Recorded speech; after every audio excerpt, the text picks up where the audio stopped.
আসসালামু আলাইকুম। আমি মোহাম্মদ আমানতুল্লাহ, এসিআই ট্রেনিং ডিপার্টমেন্টের সিনিয়র ট্রেনিং এক্সিকিউটিভ হিসাবে কর্মরত আছি। আজকে নতুন একটা এপিসোডে আপনাদের সামনে হাজির হয়েছি। আজকে যে বিষয়টা নিয়ে কথা বলবো সেটা হচ্ছে আমাদের আগাছা, প্রধান প্রধান ধানের যে আগাছা রয়েছে সেই আগাছা নিয়ে এবং এই আগাছার সমাধান নিয়ে।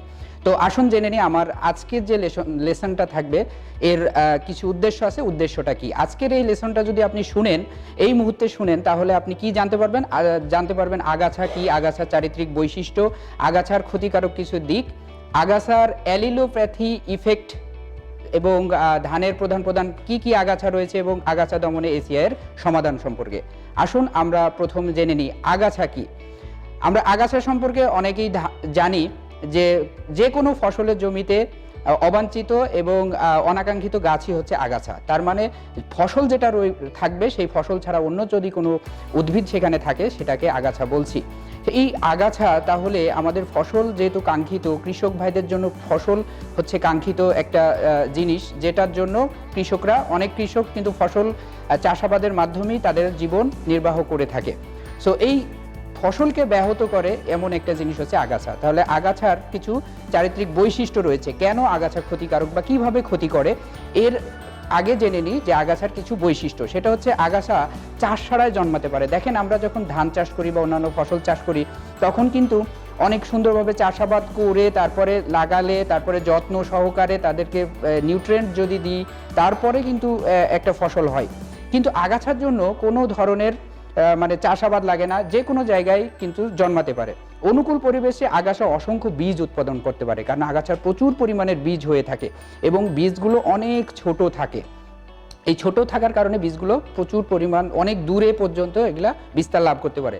প্রতিকূল পরিবেশেও আগাছা জন্মে থাকতে পারে, মানে জন্মগ্রহণ করতে পারে। আগাছার উদ্ভিদতাত্ত্বিক বীজ সংখ্যায় কম হলেও কিন্তু এটা অঙ্গজ উপায়েও কিন্তু এরা বংশবৃদ্ধি করতে পারে। অঙ্গজ উপায়ের বংশবৃদ্ধি করলে এবং দেখা যাচ্ছে যে 8 থেকে 10 বছর পরেও যদি অঙ্গজ কোনো পার্ট থেকে থাকে মাটির নিচে, ওটা যখন উপরে আসে, উপযুক্ত পরিবেশ পায়, তখন সেটা আবার জন্মায়। তারপরে আগাছার বীজ অনেক দিন সুপ্ত অবস্থায় থাকতে পারে। অনেক দিন সুপ্ত অবস্থায় থাকলে কি হবে, সে কিন্তু 10 বছর 20 বছর পরেও যদি সেরকম পরিবেশ পায়, অনুকূল পরিবেশ, তাহলে সেখান থেকে সে জন্মাবে বা মানে জন্মগ্রহণ করে মানে ফসলের ক্ষতি করতে পারবে। আগাছার বীজ অনেক হালকা হয়ে থাকে। এই হালকা হওয়ার কারণে এক জায়গা থেকে অনেক দূর পর্যন্ত বিস্তার লাভ করতে পারে এবং এমনও দেখা গেছে যে এক জায়গা থেকে 300 কিলোমিটার দূর পর্যন্ত কিন্তু এটা বিস্তার লাভ করতে পারে। আগাছার ক্ষতির প্রকৃতি, আগাছা কিভাবে ক্ষতি করে। প্রধান যদি ক্ষতির কথা বলি তাহলে আগাছা আমাদের ফসলে যে সকল খাদ্য উপাদান দিয়ে থাকি সেই খাদ্যের সাথে ভাগ বসায়। শুধু খাদ্য, ফার্টিলাইজার না, সূর্যালোক, পানি, পুষ্টি উপাদান সহ অনেক কিছুর সাথে কিন্তু আমাদের এই আগাছার এবং ক্রপের একটা কম্পিটিশন চলে। এই আগাছার উপদ্রবের ফলে গাছ দেখা যাচ্ছে লিকলিকে হয়ে যাচ্ছে, দুর্বল হয়ে যাচ্ছে, হলুদ হয়ে যাচ্ছে। সো আগাছাযুক্ত জায়গা বা আগাছাযুক্ত জমিতে যদি সার দিই তাহলে দেখা যাচ্ছে নাইট্রোজেন সার, বিশেষ করে নাইট্রোজেন সার দিলে দেখা যাচ্ছে 50% পর্যন্ত নাইট্রোজেন সার আগাছা নিজেই গ্রহণ করে ফেলছে। তাহলে আগাছা যদি গ্রহণ করে ফেলে তাহলে গাছ আলটিমেটলি খেতে পারলো না, ফলে আমাদের যে লক্ষ্য সেটা মানে পূর্ণ হলো না এবং কৃষক ভাই লসে পড়ে গেলেন। আগাছা পোকামাকড়, রোগ জীবাণু এবং ইঁদুরের আশ্রয়স্থল হিসাবে কাজ করে। তার মানে একটা সিজন যখন চলে যায়, পরবর্তী সিজন আসার মাঝ মুহূর্তে ধান কেটে নেওয়ার পরে বা একটা ফসল কেটে নেওয়ার পরে পরবর্তী ফসল আসতে দেখা যাচ্ছে 1 মাস সময় থাকে। ওই 1 মাসের ভিতরে পোকামাকড়, রোগ জীবাণু, ইঁদুর বা এই সবগুলো যেগুলো থাকে তারা আগাছাকে কেন্দ্র করে জীবন মানে লিড করে, আর পরবর্তী যখন সিজন আসে আবার তখন পরবর্তী ফসলে আক্রমণ করতে পারে। এবং আগাছার বীজের উপস্থিতি কখনো কখনো বীজের গুণগতি মানে গুণগত মান কমায় দেয়। আগাছার বীজ যদি প্রধান বীজের সাথে মিশে থাকে তাহলে মান কমে যায়। এখন জেনে নিই আগাছার একটি, আমি টার্মিনোলজি বলেছিলাম যে অ্যালিলোপ্যাথি ইফেক্ট। আগাছার কিন্তু অ্যালিলোপ্যাথি ইফেক্ট আছে। অ্যালিলোপ্যাথি ইফেক্টটা কি? অ্যালিলোপ্যাথি ইফেক্ট হচ্ছে কোনো প্রাণী বা উদ্ভিদের বায়োকেমিক্যাল বা রাসায়নিক পদার্থ ছড়ানোর মাধ্যমে কোনো উদ্ভিদ বা প্রাণীর জন্মানো, বৃদ্ধি, বেঁচে থাকা অথবা বংশবৃদ্ধিতে প্রভাব রাখতে পারে। তার মানে বায়োকেমিক্যাল একটা, মানে তারা কেমিক্যাল সিক্রেশন করে, এই সিক্রেশনের মাধ্যমে অন্য কোনো উদ্ভিদ বা প্রাণীর তারা ক্ষতিও করতে পারে আবার উপকারও করতে পারে। যদি আমরা বলি পজিটিভ অ্যালিলোপ্যাথি ইফেক্ট যদি থাকে তাহলে যে সকল অ্যালিলোকেমিক্যালস রয়েছে সেইগুলো ডিফেন্স মেকানিজমকে বাড়াইয়ে দিয়ে ফসলকে অন্যান্য আগাছা থেকে রক্ষা করে। যেমন একটাই ফসলের নাম যদি বলি রাই, যেটা সরিষা বলে থাকি, এবং সরগম, এই দুইটা তারা কি করে, এই ফসল দুইটা তারা হচ্ছে অ্যালিলোপ্যাথি মানে অ্যালিলোকেমিক্যাল সিক্রেশন করে, ফলশ্রুতিতে তারা আগাছাকে বাধা প্রদান করে। সো এটা হচ্ছে পজিটিভ অ্যালিলোপ্যাথি ইফেক্ট।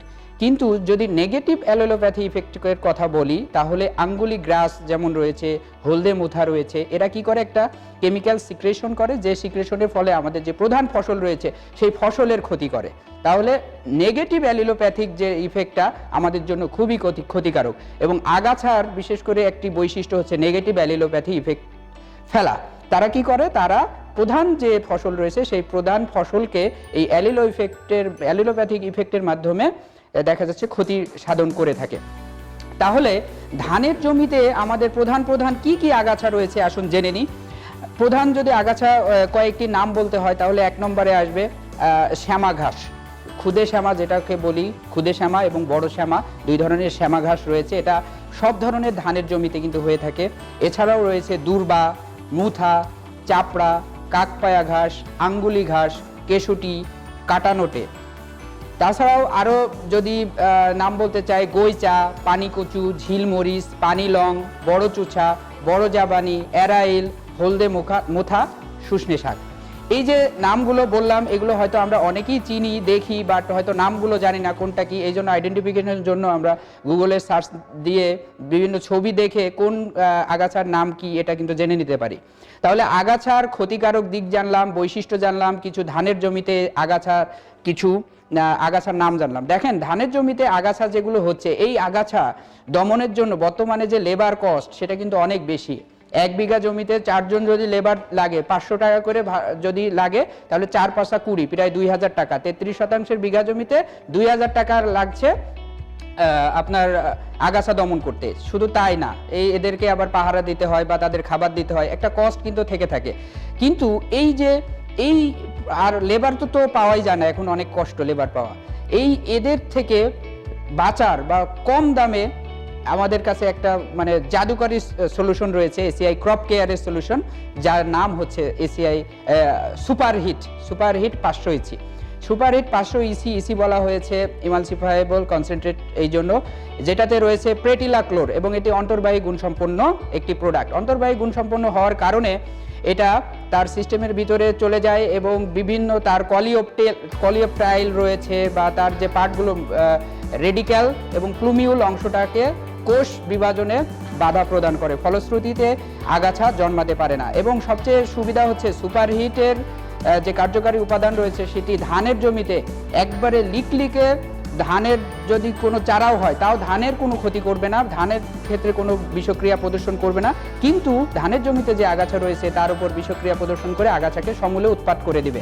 এই জন্য সুপারহিট ব্যবহার করতে হবে। এসিআই ক্রপ কেয়ারের সুপারহিট 500 ইসি, যেটাতে মূল উপাদান হিসাবে রয়েছে প্রেটিলাক্লোর, এবং এটার ব্যবহারের ডোজ হচ্ছে 20 মিলি প্রতি 10 লিটার পানির সাথে 5% জমির জন্য স্প্রে করতে হবে। এর তো গেল সুপারহিট। এছাড়াও আরেকটি সমাধানের কথা যদি আমি বলি, সেটা হচ্ছে এসিআই ক্রপ কেয়ারের আরেকটি প্রোডাক্ট হচ্ছে সুপার মিক্স 18 WP হচ্ছে ওয়েটেবল পাউডার, যেখানে মূল উপাদান রয়েছে বেনসালফিউরন মিথাইল 14%, 4% এবং এসিটাক্লোর 14%। এটাও অন্তর্বাহী গুণসম্পন্ন একটি প্রোডাক্ট। এবং এটা কখন দিতে হবে, এটার কিছু সুবিধা আছে। সুপার মিক্সের কিছু সুবিধা রয়েছে, যেমন এটি অন্তর্বাহী গুণসম্পন্ন আগাছানাশক, অপেক্ষাকৃত দীর্ঘ সময় ব্যাপী এর মানে প্রয়োগ করা যায়, এবং এটাও ধান গাছে কোনো বিষক্রিয়া প্রদর্শন করে না, শুধুমাত্র আগাছা মানে উৎপাত করতে সুবিধা মানে প্রদান করে থাকে। এছাড়াও সুলভ মূল্যে পাওয়া যায়। আরেকটি সমাধানের কথা বলবো, সেটা হচ্ছে সুপার পাওয়ার, এসিআই ক্রপ কেয়ারের সুপার পাওয়ার 10 WP। এটা পাইরাজোসালফিউরান ইথাইল 10% রয়েছে, এটি অন্তর্বাহী গুণসম্পন্ন পণ্য, এবং এই সুপার পাওয়ার ব্যবহারের ডোজ হচ্ছে 3 গ্রাম প্রতি 10 লিটার পানির সাথে 5% জমিতে স্প্রে করতে হবে, যেটাতে রয়েছে পাইরাজোসালফিউরান ইথাইল। এবং এটি কখন দিতে হবে, যখন জমিতে চারা রোপণ করা, মেন যে চারা রোপণ করা, সেই চারা রোপণের 7 থেকে 15 দিনের মধ্যে এটি রোপণ করতে হবে, যখন পানি থাকবে 1 থেকে 2 ইঞ্চি। তবে একটা জিনিস লক্ষ্য রাখতে হবে, যখন আমরা হার্বিসাইডগুলো ব্যবহার করব, আমি নাম বললাম সুপার পাওয়ার, সুপার হিট এবং সুপার মিক্স, এই হার্বিসাইড 3টা যখন ব্যবহার করব তখন কি থাকবে, এই পানি পানি কিন্তু জমিতে পানি মানে আবদ্ধ অবস্থায় থাকবে এবং ব্যবহার করতে হবে। ব্যবহার করার মধ্যে 3 থেকে 5 দিন যেন ওখান থেকে পানি আর মানে সরানো না হয়, এবং পানি যখন শুকিয়ে যাবে তখন আবার নর্মাল সেচ দিতে হবে। তাহলে এই যে এই 3টা প্রোডাক্টের নাম বললাম, ধানের আগাছা এখন প্রধান একটা সমস্যা হয়েছে। এই ধানের আগাছাকে দমন করতে হলে আমাদের যে অত্যাধুনিক প্রোডাক্টগুলো রয়েছে, এই প্রোডাক্টগুলো যদি ব্যবহার করি তাহলে ধান গাছ আগাছা মুক্ত হবে এবং কম খরচে, যেখানে আমি একবার একটা হিসাব দিলাম, যদি লেবার ব্যবহার করি সেখানে প্রায় 2,000 টাকা 33% বিঘা জমিতে লেগে যাচ্ছে। সেখানে আমাদের পণ্য 3টা যেটা যেখানে প্রচলন রয়েছে, সেটা যদি অ্যাভেলেবল রয়েছে, সেটা যদি ব্যবহার করি তাহলে দেখা যাচ্ছে 300 থেকে 400 টাকার ভিতরেই কিন্তু হয়ে যাবে। অতিরিক্ত 1600 টাকা কৃষকদের কিন্তু লাভ থাকবে।